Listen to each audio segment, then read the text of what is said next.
हातकणंगले तालुक्यातील हुपरी इथल्या इंगळी रस्त्यावरील खेमलापुरे फार्म हाऊसवर आज सायंकाळी दुर्घटना घडली। बैल धुत असताना विजेचा धक्का बसून दोघे जण मृत्युमुखी पडले। 24 वर्षीय धीरज सहदेव नाईक आणि 65 वर्षीय भगवान खंडू सोनवणे अशी त्यांची नावे आहेत। आज सायंकाळी 5:30 वाजण्याच्या सुमारास झालेल्या या प्रकारामुळे हुपरीमध्ये प्रचंड हळहळ व्यक्त होतीये।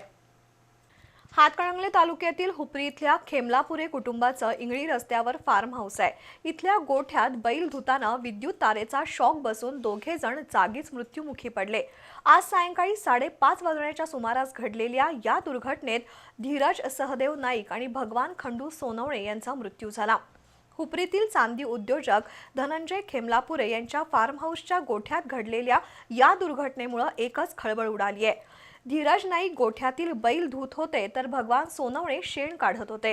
काम करताना अचानक विद्युत तारेचा स्पर्श होऊन दोघांचाही अंत झाला।